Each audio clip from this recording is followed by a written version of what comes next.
Hello hello hello. ठीक।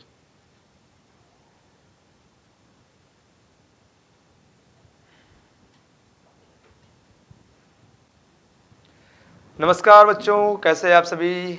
उम्मीद करते हैं अच्छे और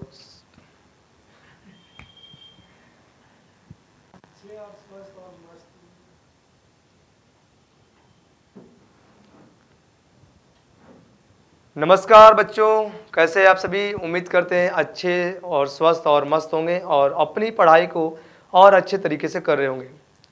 आज हम इस वीडियो में लेक्चर नंबर जो 8 है, इसमें आज हम एक अलग टॉपिक की बात करेंगे जो कि जीव जनन का ही टॉपिक है, लेकिन लैंगिक वाले की बात करेंगे। इससे पहले के जितने लेक्चर थे, जो 7 लेक्चर थे, उसमें मैंने अलैंगिक विधि को बताया था। और ये जो टॉपिक आपका आज चलेगा लेक्चर नंबर 8 में, इसमें हम लोग लैंगिक जनन के बारे में पढ़ने वाले हैं। तो यहाँ से आपको क्लियर हो जाएगा लैंगिक जनन में पिछले कुछ समस्याओं की वजह से 1-2 दिन 3 दिन जो मेरा वीडियो डिले हुआ है, उसके लिए मैं सॉरी कहता हूँ। लेकिन अब से आपका ये वीडियो जो है कंटिन्यू चलता रहेगा और आपको लेक्चर के रूप में मिलता रहेगा। तो आज इस लेक्चर में हम लोग लैंगिक जनन के बारे में बात करते हैं कि लैंगिक जनन क्या होते हैं, किस प्रकार से होते हैं, उसमें और भी क्या क्या चीज़ें होती हैं, सारी जानकारी आपको इस जो है वीडियो में आपको मैं प्रोवाइड करा दूंगा। तो चलते हैं, ज़्यादा समय नहीं लेते हैं, सीधे टॉपिक की बात करते हैं। चलिए, पहला तो क्वेश्चन ये आता है कि सर लैंगिक जनन किसे कहते हैं, या कह सकते हैं लैंगिक जनन होता क्या है। तो यहाँ पर मैंने आपको डेफिनेशन लिख रखा है लैंगिक जनन का। इस डेफिनेशन को आप पढ़ सकते हैं। डेफिनेशन क्या है? तो डेफिनेशन है, इस विधि में 2 युग्मक जैसे नर युग्मक व मादा युग्मक की सहायता से जनन होता है। इससे युग्मकों का जनन भी कहते हैं। नर युग्मक वाले को पिता कहते हैं, या पुरुष मादा युग्मक वाले जनक को माता कहते हैं या स्त्री। ये तो इसका डेफिनेशन रहा। अब मैं आपको बताता हूं लैंगिक जनन होता क्या है। लैंगिक जनन का मतलब ये होता है कि जब कोई जनन नर व मादा के बीच होता है। सिंपल सी बात है, इसको आराम से समझेंगे कि जब कोई जनन नर व मादा के बीच में होता है तो उसे लैंगिक जनन कहते हैं। या मैं कहूं कि जब किसी जनन के लिए नर की भी आवश्यकता हो तो साथ साथ में मादा की भी आवश्यकता हो, पुरुष की आवश्यकता हो तो साथ साथ स्त्री की भी आवश्यकता हो, तो इस प्रकार के जनन को लैंगिक जनन कहा जाता है। इससे पहले जो अलैंगिक जनन था उसमें क्या था कि या तो नर या तो मादा किसी एकल जीव से जनन हो जाता था, अर्थात संतति प्राप्त हो जाती थी, संतान उत्पन्न हो जाती थी, तो वो अलैंगिक था। लेकिन इसमें क्या होगा कि इस जनन के लिए नर और मादा दोनों आवश्यक है, पुरुष स्त्री दोनों आवश्यक है। अगर नर और मादा दोनों रहेंगे तब लैंगिक जनन होगा, पुरुष और स्त्री दोनों रहेंगे तो लैंगिक जनन होगा। अब इसमें यह डाउट माइंड में नहीं रखना कि सर अगर स्त्री और पुरुष न रहें तो क्या लैंगिक जनन हो सकता है, तो बिल्कुल भी नहीं होगा। अगर पुरुष और स्त्री दोनों साथ रहेंगे, एक साथ रहेंगे, तब जाकर ये जनन पॉसिबल होता है, मतलब ये जनन होता है। तो इस प्रकार के जनन को हम लोग बोलते हैं लैंगिक जनन, या इंग्लिश में बोलते हैं सेक्सुअल रिप्रोडक्शन। क्या बोलते हैं? Sexual reproduction.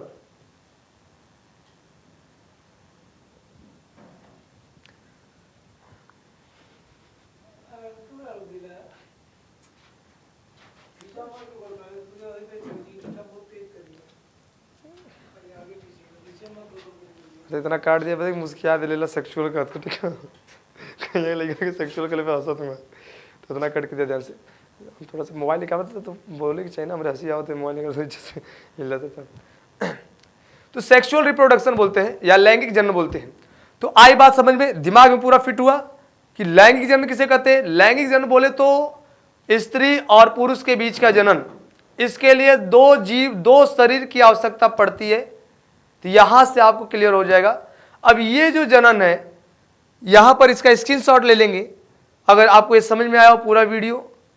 यहां पर तो नर युग्मक वाला जो जनक होता है, ऐसा जनक जिसमें नर युग्मक होते हैं उसे क्या बोलते हैं, तो उसे पिता बोलते हैं या पुरुष बोलते हैं।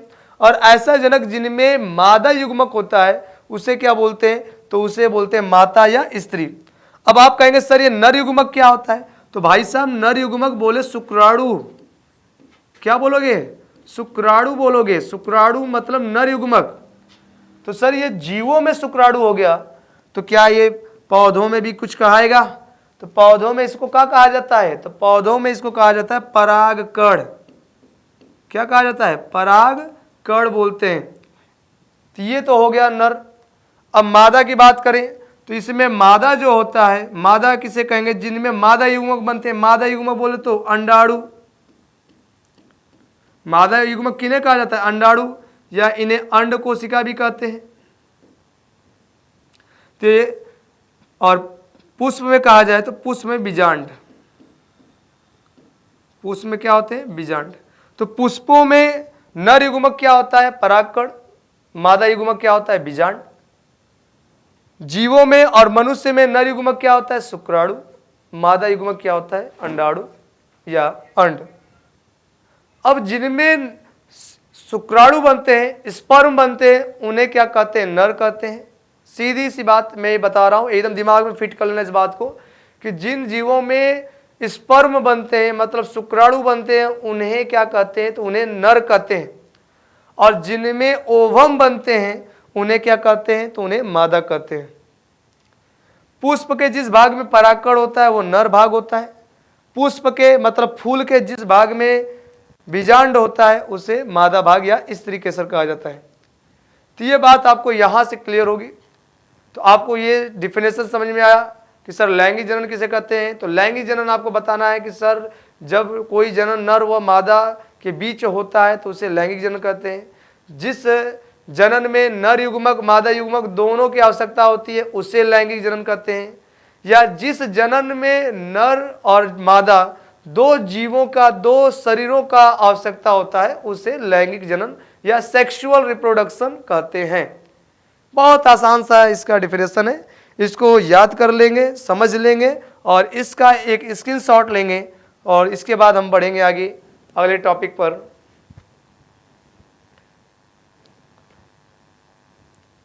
चलिए अगला टॉपिक आपका है लैंगिक जनन के लक्षण। अब इसमें हम जानेंगे कि लैंगिक जनन के लक्षण क्या होते हैं। भाई कोई भी लैंगिक जनन होगा तो उसका कोई ना कोई लक्षण होगा। अब कहेंगे सर लक्षण क्या होता है? लक्षण का मतलब जिससे किसी की पहचान की जाए, तो पहचान को ही दूसरी भाषा में क्या कहते हैं? लक्षण कहते हैं। वो कहते हैं ना गांव में कि फलानवा के घर का जो लड़का है उसका कुछ लक्षण सही नहीं लग रहा है, तो लक्षण मतलब पहचान। कोई हरकत कर देता है, अगर अच्छी हरकत किया तो उसकी लक्षण क्या हो गए? अच्छे, और खराब हरकत कर दिया तो उसका लक्षण क्या हो गया? खराब। तो लक्षण बोले तो पहचान। तो अब इसमें लैंगिक जनन के कुछ पहचान होने चाहिए। कैसे पहचान होगे अगर लैंगिक जनन आ गया तो उनके पहचान मैंने यहाँ पर लिख रखे हैं, इनको आप आराम से पढ़ेंगे। पहला है कि इस विधि में मुख्यतः पूरक लिंग जनक स्त्री व पुरुष सम्मिलित होते हैं। पहला लक्षण तो ये हो गया। अब ये भाषा नहीं समझ में आई तो मैं बताता हूं। इस विधि में पूरक लिंग जैसे पुरुष और मादा दोनों सम्मिलित होते हैं, मतलब इसमें दो जीव होते हैं और उन दोनों जीवों में अलग अलग लिंग पाए जाते हैं। तो एक होता है पुल्लिंग, मतलब जिसमें पुरुष, जिसमें नर युग्मक बनता है उसे क्या बोलते हैं? पुल्लिंग बोलते हैं। और जिसमें मादा युग्मक बनता है उसे क्या बोलते हैं? स्त्रीलिंग बोलते हैं। तो नर युग्मक, मादा युग्मक। अब ये नर युग्मक क्या होता है? तो मैंने अभी बताया कि सर नर युग्मक मतलब स्पर्म, शुक्राणु, या पौधों में कहें तो परागकण। और मादा युग्मक मतलब अंडाणु, ओवम, इंग्लिश में बोलेंगे तो ओवम। और अगर पादप की बात करें मतलब पेड़ पौधों की बात करें तो उसमें क्या हो जाएगा? बीजांड। तो इस विधि में दोनों का सम्मिलित होना जरूरी है, दोनों का रहना जरूरी है। दूसरा लक्षण क्या होता है? इस जनक में अर्धसूत्री विभाजन होता है, मियोटिस होता है, और उसके फलस्वरूप नर व मादा युग्मकों का निर्माण होता है। अब इस जनन में क्या होता है कि जो कोशिकाएं होती हैं वो अर्धसूत्री विभाजन करती हैं। आपको इससे पहले अलैंगिक वाले में मैं बता चुका था उसी लेक्चर में कि शरीर में दो टाइप की विभाजन होती हैं। पूरा शरीर अगर कहे तो किससे बना है? कोशिका से बना है। कौन बताया था? मैंने नहीं बताया था, रॉबर्ट हुक ने बताया था। किसने बताया था? रॉबर्ट हुक 1665 में। आप याद करते हैं कोशिका की खोज कौन किया था? तो रॉबर्ट हुक ने किया था 1665 में, मृत कोशिका की। तो वहां से आपको यह पता था कि सर पूरा शरीर जो है, बॉडी जो है सजीवों का, वो सेल से बना है, कोशिकाओं से बना है। तो कोशिका का निर्माण जो होता है वो कोशिका विभाजन कहलाता है। कोशिका विभाजन कितने टाइप से होता है? तो कहेंगे सर 2 टाइप से होता है। कौन कौन से टाइप से होता है? तो आप कहेंगे सर एक तो होता है समसूत्री विभाजन और दूसरा होता है सर अर्धसूत्री विभाजन। तो 2 टाइप के विभाजन होते हैं, एक समसूत्री और एक अर्धसूत्री। अब मैं आपसे पूछूं कि सर समसूत्री विभाजन क्या होता है? तो आप कहेंगे सर कि जितने शरीर के कायिक वाले हिस्से होते हैं, आंख, नाक, मुंह, कान वगैरह, सब कायिक अंग, वो सब के सब सूत्री विभाजन से हो जाते हैं। मैं कहूंगा नाक, कहोगे सर सूत्री विभाजन, हाथ सूत्री विभाजन, मुंह सूत्री विभाजन, पैर सूत्री विभाजन, उंगलियां सूत्री विभाजन, जितने भी कायिक अंग हैं सब सूत्री विभाजन। तो मैंने कहा सर असूत्री विभाजन क्या होता है? भाई 2 टाइप के विभाजन हुए, एक सूत्री तो दूसरा बचा असूत्री। तो आप कहोगे सर अर्धसूत्री। तो अर्धसूत्री विभाजन जो होता है वो जनन कोशिकाओं का होता है। क्या कहेंगे सर? जनन कोशिका का, जनन कोशिका का अर्धसूत्री विभाजन होता है। अब कहेंगे सर जनन कोशिका क्या होती है? तो ये जनन कोशिका ही बताती है कि कौन सा व्यक्ति नर है और कौन सा व्यक्ति मादा है। जैसे जनन कोशिका किसे कहेंगे सर? तो आप कहेंगे सर जनन कोशिका मतलब शुक्राणु, ये नर जनन कोशिका। कौन? शुक्राणु। अगर मैं कहूं मादा जनन कोशिका तो कहेंगे सर अंडाणु। तो ये जो अंडाणु और शुक्राणु जो होते हैं, ओवम और स्पर्म जो होते हैं, इनका विभाजन जो होता है वो अर्धसूत्री विभाजन से होता है। ये विशेष कोशिकाएं हैं, ये जनन कोशिका है शरीर की। बाकी सब हाथ, कान, मुंह, सिर सब जो बनेगा सब किससे विभाजित होगा? सब होगा समसूत्री से। लेकिन ये दोनों जो है शरीर में, शुक्राणु और ओवम, अंडाणु, ये केवल अर्धसूत्री विभाजन से विभाजित होते हैं।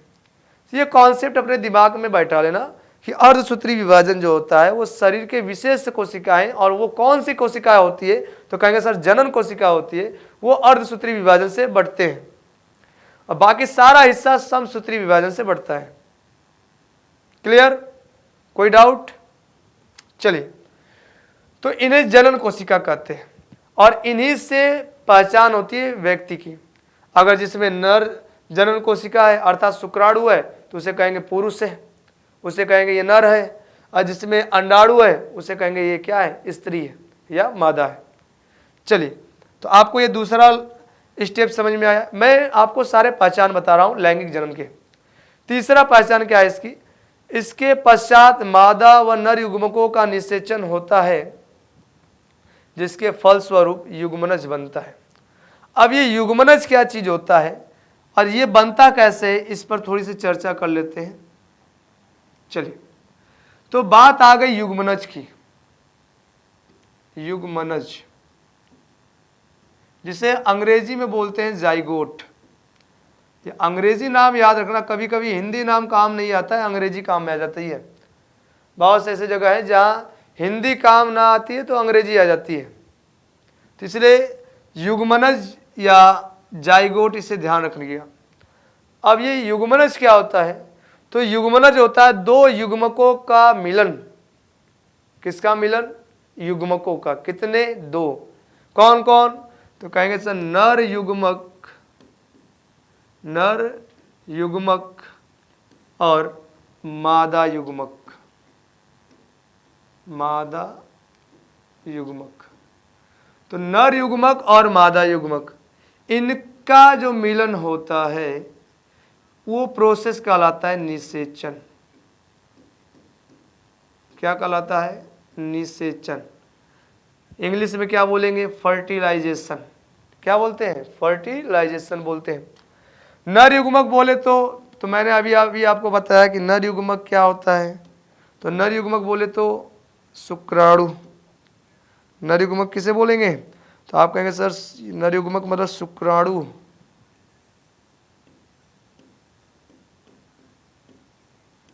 इंग्लिश में बोले तो स्पर्म, और मादा युग्मक बोले तो अंडाणु, इंग्लिश में बोले तो ओवम। क्या बोलेंगे? ओवम। अब ये जो नर युग्मक और मादा युग्मक ये जब दोनों मिलते हैं तो इस प्रक्रिया को क्या बोलते हैं? तो आप कहेंगे सर इस प्रक्रिया को तो हम लोग बोलते हैं निषेचन।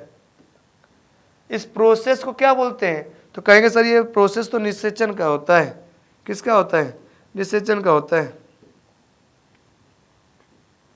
चलिए, अब निषेचन होने के बाद जब दोनों युग्मक आकर के यहाँ पर मिलेंगे और मिलने के बाद एक दूसरे में फीजन करेंगे। क्या करेंगे? फीजन। फीजन बोले तो संलयन करेंगे। संलयन मतलब एक दूसरे में मिलना। एक दूसरे में मिलना ही क्या कहलाता है? संलयन। या कह सकते हैं एक में दूसरे का समा जाना। तो समा जाना ही क्या होता है? संलयन होता है। एक में दूसरे का समा जाना। हॉरर मूवी में आप देखे होंगे जो भूत आता है अचानक से शरीर के अंदर समा जाता है और आदमी का बिहेवियर चेंज हो जाता है, एकदम सनक जाता है, ऐसे पगला करके बोलने लगता है। तो लोगों को लगता है कि इसके अंदर क्या आ गया? भूत आ गया है। तो बस वही यहाँ पर समझ लेते हैं, समा जाना, एक दूसरे में क्या हो जाना? समा जाना ही क्या कहलाता है? संलयन। इंग्लिश में क्या बोले हैं? फीजन बोले हैं।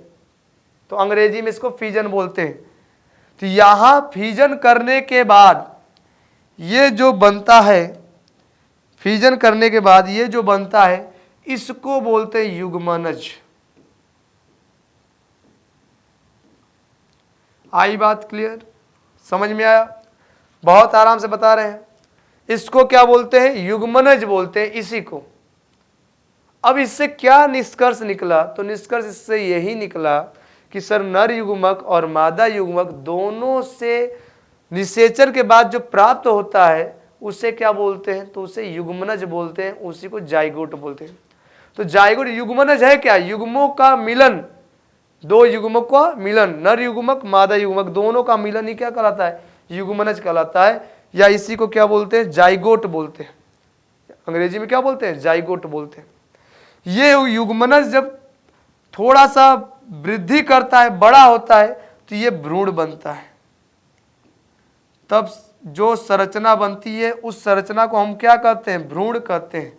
इंग्लिश में एम्ब्रॉय कहते हैं, एम्ब्रॉय। और इस भ्रूण के बाद अगली जो संरचना होती है वो क्या बनती है? तो इस भ्रूण के बाद अगली जो संरचना बनती है उसे हम कहते हैं शिशु। इसे शिशु, बेबी कहा जाता है इसे, बेबी। मैं इधर साइड में लिख दे रहा हूं।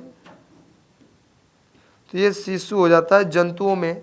और पादपों में अगर मैं बात करूं तो पादपों में ये बन जाता है क्या? फल, फ्रूट।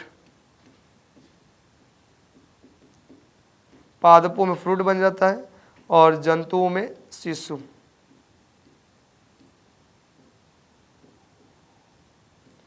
तो यहां से आया कॉन्सेप्ट समझ में आपको? कॉन्सेप्ट हुआ क्लियर? युग्मकों का मिलन क्या कहलाता है? युग्मनज कहलाता है। युग्मनज का मतलब नर युग्मक शुक्राणु, मादा युग्मक अंडाणु, ये दोनों जब मिलते हैं तो मिलने के प्रोसेस को क्या बोलेंगे? निषेचन बोलेंगे। मिलने के बाद जो बनेगा उसे क्या बोलेंगे? फिजन करने के बाद, संलयन करने के बाद जो बनेगा उसे क्या बोलेंगे? तो उसे बोलेंगे युग्मनज।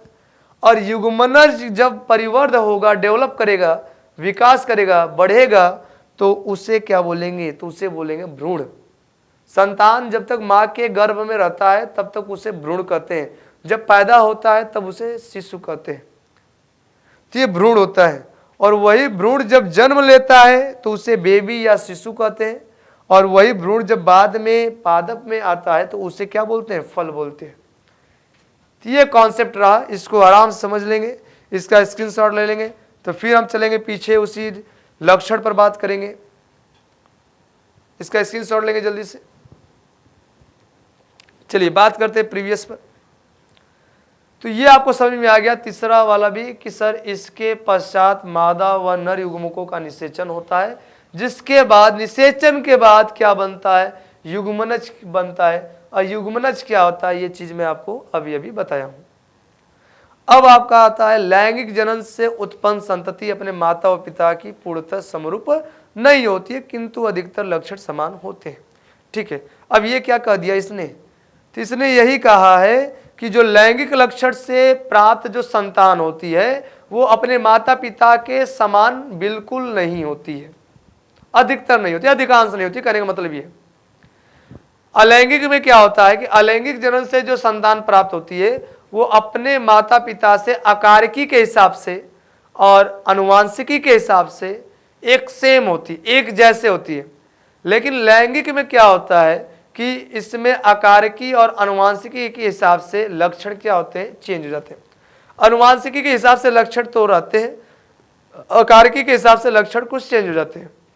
अब चेंज क्यों हो जाते हैं उसको समझ लेते हैं। चलिए,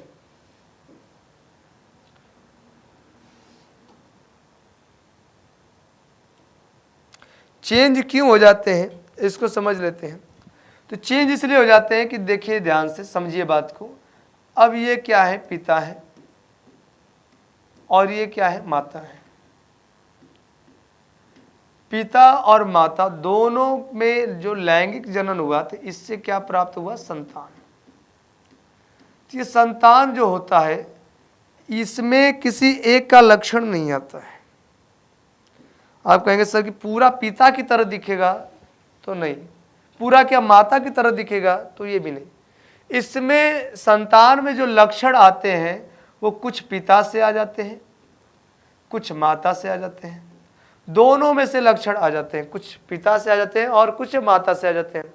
अगर संतान पुरुष है मतलब लड़का है, अगर संतान लड़का है तो इसमें ज़्यादा से ज़्यादा लक्षण पुरुष की पिता के आने के लक्षण ज़्यादा होते, चांसेस किसके ज़्यादा होते, पिता के। और अगर संतान लड़की है तो इसमें ज़्यादा से ज़्यादा लक्षण किसके आने के चांस होते हैं, माता के। अधिकांश की बात कर रहा हूँ, न कि कंप्लीट में बता रहा कि सभी में ऐसा होता है, अधिकांश। और अधिकांश का मतलब समझते हैं कि बहुत से लोगों में। तो अगर पिता और माता के बीच लैंगिक जनन होता है तो उसमें संतान प्राप्त होती है, और संतान अगर लड़का है तो उसमें ज़्यादा से ज़्यादा लक्षण किसके आएंगे, पिता के आएंगे। अगर लड़की है तो उसमें ज़्यादा से ज़्यादा लक्षण किसके आने की संभावना होती है, तो माता की होती है। गांव में आप लोगों ने सुना होगा, कहा जाता है कि ये जो हुआ है बबुआ, ये पूरा इस पिता पर गया, अपने पापा पर गया है, या तो कहते ये अपने मम्मी पर गया है, तो दादा पर गया है, तो दादी पर गया है। तो वो गया का मतलब क्या हुआ, तो लक्षण मैच करता है। क्या मैच करता है, लक्षण। देखा जाता है कि ढांचा जो है अपने पिता पर गया है तो कहते हैं इसी पर गया है, मतलब उन्हीं का लक्षण आया है। माता पर गया तो माता का लक्षण आया है। तो ये होता है। तो संतान जो होती है वो माता और पिता से पूर्ण रूप से समान तो नहीं होती है, लेकिन कुछ न कुछ लक्षण उसके अंदर आ जाते हैं। तो आई बात समझ में, ये चलते हैं। चले आगे क्या है, लैंगिक जनन अधिकतर उच्च पादपों और जंतुओं में होते हैं। मतलब इसमें यह बताया गया कि जो लैंगिक जनन होते हैं वो बड़े लेवल के पेड़ पौधों में और बड़े लेवल के जीव जंतुओं में होता है। मैंने पिछले लेक्चर में आपको बताया कि जो अलैंगिक जनन होता है वो निम्न कोटि के जीवों में होता है। तो निम्न कोटि के जीवों का मतलब जो एकदम सूक्ष्म जीव होते हैं, छोटे जीव होते हैं, उनमें अलैंगिक जनन हो जाता है।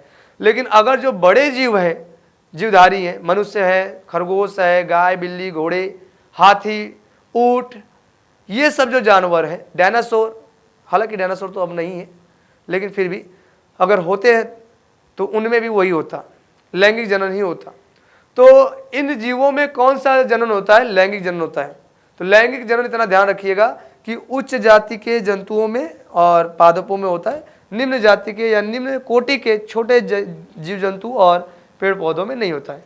तो ये तो इनके लक्षण हैं लैंगिक जनन के। तो ये आपको अच्छे से समझ में आया होगा। इसका स्क्रीनशॉट लेंगे और टॉपिक आगे लेकर चलेंगे। चलिए आगे है जीवन चक्र की अवस्थाएं, फेजेस इन लाइफ साइकिल। तो जीवन चक्र की अवस्थाएं क्या होती हैं, चलिए इसको समझ लेते हैं। जीवन चक्र क्या होता है, पहले तो ये जान लेते हैं कि जीवन चक्र क्या होता है। गुरुजी जीवन चक्र नहीं बताए और आप चले गए अवस्था बताने के लिए, तो वही मैं बताने जा रहा हूँ कि जीवन चक्र क्या होता है। जीवन चक्र। आज बताऊंगा, कभी नहीं भूलोगे अगर अच्छे से याद रख लिए तो। जीवन चक्र में क्या होता है, अब ये मुझे बता दो कि चक्र मतलब क्या होता है। तो कहेंगे सर चक्र मतलब यही होता है कि जहाँ से स्टार्ट किए वहीं पर चले आए, तो इसी को बोलते हैं चक्र। क्या बोलते हैं, चक्र। कि जहाँ से स्टार्ट किए वहीं चले आए तो क्या हो गया, चक्र। तो बस वही चीज है, जीवन चक्र का मतलब क्या होता है, जीवन शुरू होता है और जीवन क्या होता है, खत्म होता है, मतलब मृत्यु होती है। तो जन्म होता है और मृत्यु होती है, तो जन्म होता है और क्या होती है, मृत्यु होती है। तो यही तो जीवन चक्र है, जन्म होता है और मृत्यु होती है, तो यही क्या है, जीवन चक्र है। अब यहां पर क्या होता है कि जन्म और मृत्यु के बीच में जितनी भी अवस्थाएं जीव देखता है या जीव की जितनी भी अवस्थाएं आती हैं, उन सभी अवस्थाओं को कहते हैं जीवन चक्र की अवस्थाएं। जीवन और मृत्यु के, जन्म और मृत्यु के बीच में जीव की जितनी अवस्थाएं आती हैं, वो सब अवस्था क्या कहलाती है, जीवन चक्र की अवस्था कहलाती है। जवानी आती है, वृद्धावस्था आता है, बचपना होता है, तो ये सब क्या है, जीवन की अवस्था है, जीवन चक्र की अवस्था है। तो जन्म से लेकर मैंने क्या बताया, मृत्यु तक, मौत। तो मौत जानते हैं ना, आती है। मौत आने के बाद आदमी क्या होता है, उसका सारा जीवन क्या होता है, समाप्त। लोग कहते हैं कि इस कारण से मौत हुई, उस कारण से मौत हुई, दुर्घटना हुआ, मेरा एक्सीडेंट हुआ, उनका एक्सीडेंट हुआ, ऐसे मौत हुई। जबकि अगर देखा जाए तो मृत्यु का कारण जन्म ही होता है। मृत्यु का कारण क्या है, जन्म। आपसे अगर पूछा जाए कि सर मृत्यु का कारण क्या है, तो मृत्यु का कारण जन्म होता है। जो जन्म ही नहीं लिया तो उसकी मौत कैसी, वो मरा कैसे, मरता तब है जब उसने क्या लिया हो, जन्म। तो जन्म किसका कारण है, मृत्यु का। तो मृत्यु का सबसे बड़ा कारण क्या होता है, जीव का जन्म। जो जन्म ही नहीं लिया तो उसका कभी मौत हो ही नहीं सकता। बाकी तो वो आप अपने मन से कहते सर दुर्घटना था, ये था, वो था, ये तमाम चीजें लगी रहती हैं। तो हटाते हैं इन सब चीजों को, टॉपिक पर चलते हैं। तो मैंने अभी भी क्या समझा कि जीवन मतलब जन्म से लेकर के मृत्यु तक के बीच में जीव जितनी भी अवस्थाएं उसकी आती हैं, वो सभी अवस्था को क्या कहते हैं, जीवन चक्र की अवस्था। उसमें से कुछ प्रमुख अवस्था होती है। तो वो प्रमुख अवस्था कौन कौन सी होती है, तो किशोरावस्था, प्रजनन अवस्था, जीर्णावस्था। इनके बीच में भी कुछ अवस्थाएं होती हैं, जैसे युवा अवस्था होता है, बाल्यावस्था होता है, शैशवावस्था होता है।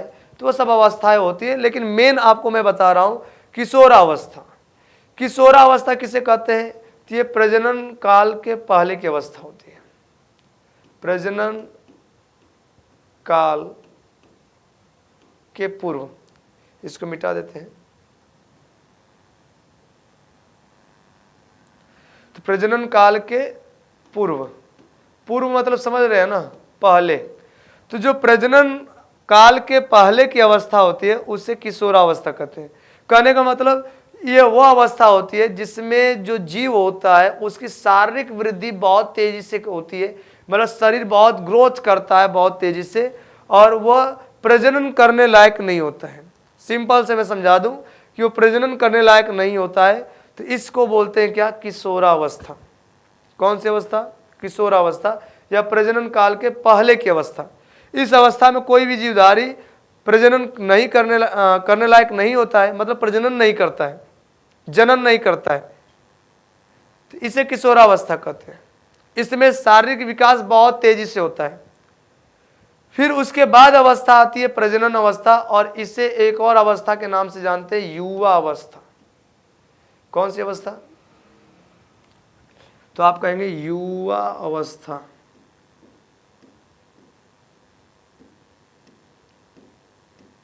इंग्लिश में क्या बोले हैं इसे, तो इंग्लिश में बोलते हैं यंग स्टेज।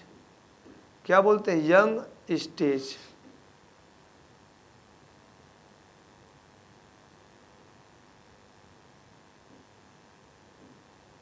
यंग स्टेज बोलते हैं, युवा अवस्था। ये युवा अवस्था जो होती है इसे प्रजनन अवस्था भी कहते हैं। इस अवस्था में क्या होता है कि जीव जो होता है जनन करने योग्य होता है, मतलब जीव अच्छे से जनन करता है, जनन करने योग्य होता है। तो जनन करने योग्य किस अवस्था में होता है? युवा अवस्था। ये अवस्था क्या कहलाती है? प्रजनन अवस्था। तो प्रजनन अवस्था को ही युवा अवस्था कहते हैं, या कह सकते हैं युवा अवस्था को ही प्रजनन अवस्था कहते हैं। इस अवस्था में जो जीव होता है वो प्रजनन करने लायक होता है, या उसके अंदर जनन करने की कह सकते हैं कि क्षमता आ जाती है। तो ये प्रजनन की अवस्था हो गई। तीसरा अवस्था जो होता है जीड़ा अवस्था। अब जीड़ा का मतलब क्या होता है? जीड़ा का मतलब होता है टूट फूट जाना, जीर्ण शीर्ण हो जाना। तो जीड़ा अवस्था किसे कहते हैं? इसे वृद्ध अवस्था भी बोलते हैं, या इसे वृद्धावस्था भी कहते हैं। कौन सी अवस्था? वृद्धावस्था। वृद्धावस्था कहते हैं, इंग्लिश में इसे ओल्ड एज बोलते हैं, ओल्ड एज बोलते हैं। और ये प्रजनन काल की बाद की अवस्था है, प्रजनन काल के बाद की अवस्था।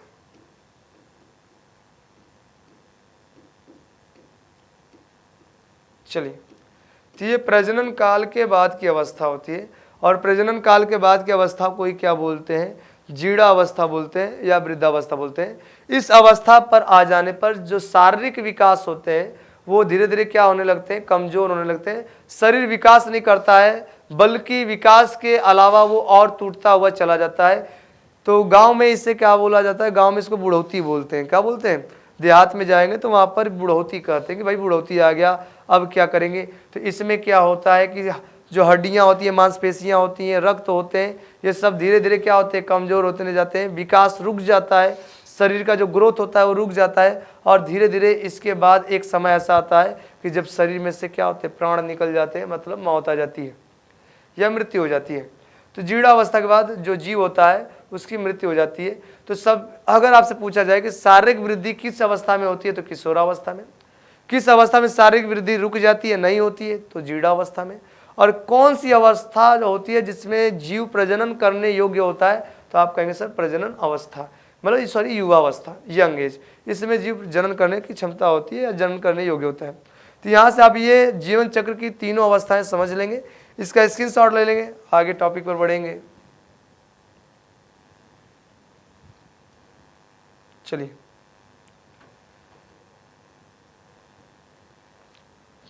अब यहाँ पर आपको मिल जाएगा सबका डिफिनेशन एक एक करके। किशोरावस्था, इसे जुवेनिल फेज बोलते हैं। दिया है इसका डिफिनेशन, यह किसी जीव के जीवन चक्र का पूर्व प्रजनन काल होता है। इस काल में जीवों के शरीर में तेजी से वृद्धि होती है तथा इसे पादपों में कायिक अवस्था भी कहा जाता है। वेजिटेटिव फेज बोलते हैं इसको। क्या बोलते हैं? Vegetative phase.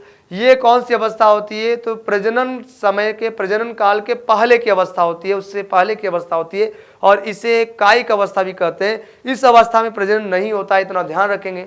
दूसरा देखेंगे डिफिनेशन, प्रजनन अवस्था, रिप्रोडक्शन फेज जो होता है, जीवन चक्र की इस अवस्था में जीव जनन क्षमता विकसित कर लेता है। प्रजनन अवस्था के प्रारंभिक समय को यौवना आरंभ बोलते हैं, इंग्लिश में प्यूबर्टी बोलते हैं। और इस काल में लैंगिक अंगों का विकास एवं उनमें परिपक्वता विकसित होती है। अब यहाँ पर देख ले, प्यूबर्टी मतलब क्या होता है? यौवना आरंभ। तो यहां से समझेंगे यौवना आरंभ क्या होता है भाई। यौवना आरंभ,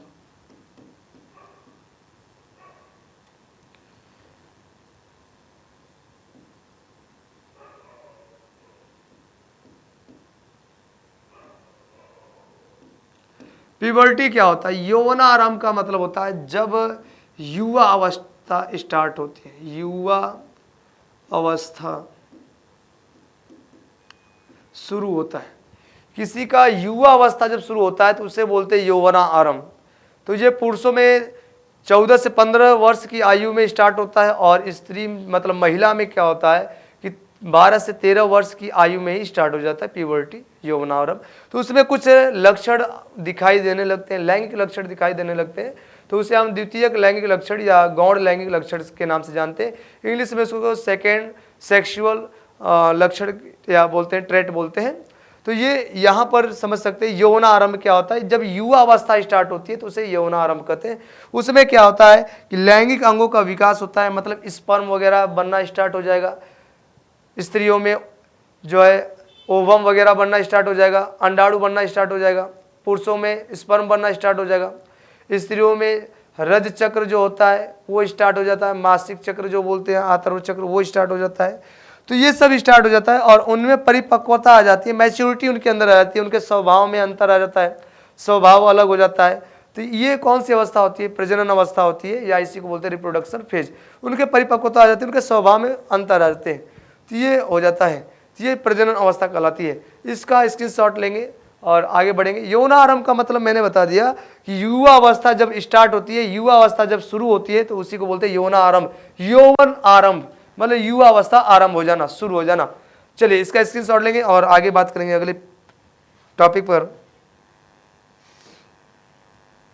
चलिए, पादप में प्रजनन अवस्था क्या होती है?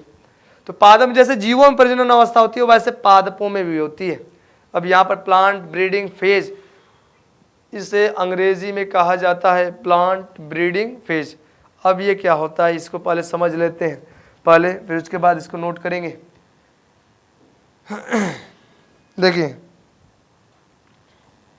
पेड़ पौधे जो होते हैं पादप, जिन्हें क्या कहा जाता है? पादप। इंग्लिश में क्या कहते हैं? प्लांट कहते हैं। क्या बोलते हैं? प्लांट बोलते हैं।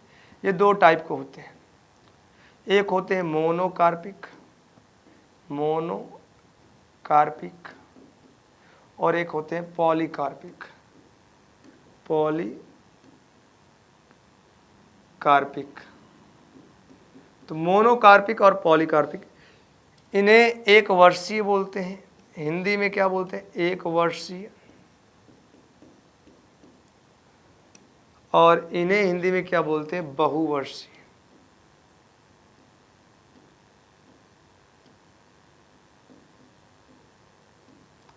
क्या बोलते हैं? बहुवर्षीय।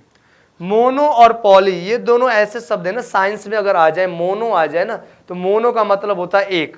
इस बात को मेरे ध्यान रखिएगा, अगर साइंस में मोनो शब्द आ जाता है तो उसका मतलब होता है एक, और पॉली शब्द आ गया ना तो बहुत सा। पॉली का मतलब ये क्या होता है? बहुत, और मोनो का मतलब एक। तो यहाँ इसी से समझ में आ जाता है कि मोनोकार्पिक मतलब एक वर्षीय, पॉलीकार्पिक मतलब बहुवर्षीय। अब इसमें क्या होता है? मोनोकार्पिक में क्या होता है कि इसमें पौधा पूरे वर्ष में कलम सही नहीं चल रहा है, पूरे वर्ष में एक बार जनन करता है, एक बार जनन करता है। कितनी बार जनन करता है? एक बार। और एक बार जनन करता है तो पूरे वर्ष में एक बार फल धारण करता है। जब एक बार जनन करेगा तो एक ही बार फल धारण करेगा, फल धारण करता है।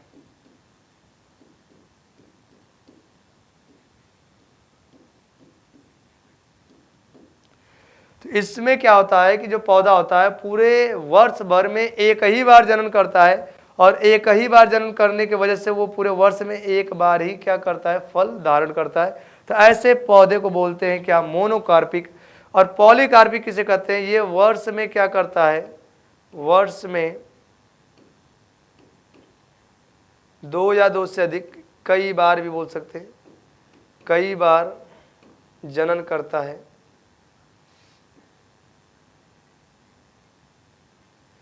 जनन करता है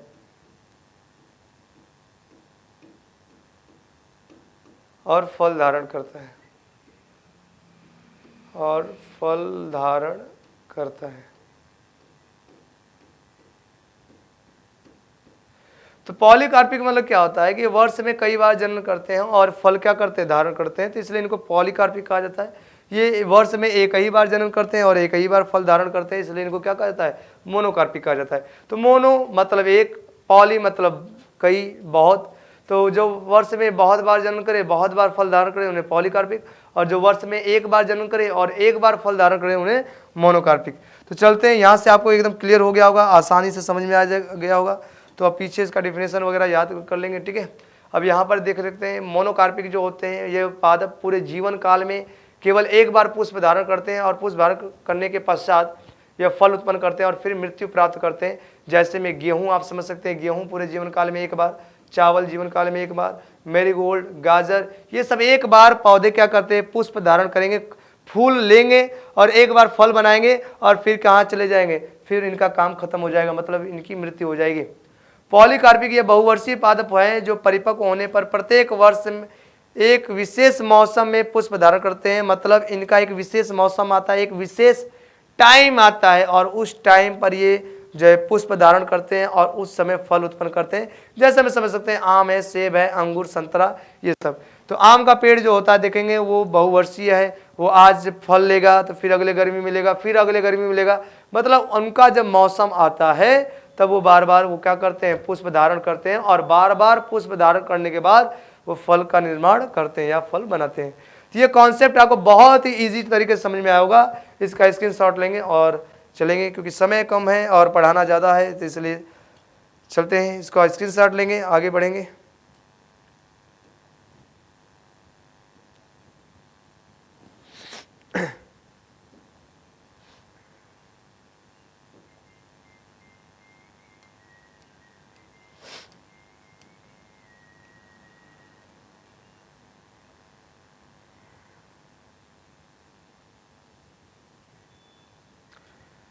तो इसी के साथ आपका ये 8वां लेक्चर आज समाप्त होता है। कैसा लगा कमेंट करके ज़रूर बताएंगे और इस वीडियो को देखने के लिए और जो बच्चे इस पर नए हैं उसे सब्सक्राइब और चैनल को शेयर लाइक ज़रूर करेंगे।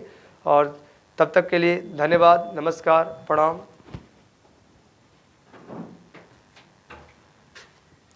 बाद में थोड़ा एडिट करें, कोई हम आगे चल गए वीडियो और पीपीटी रहा।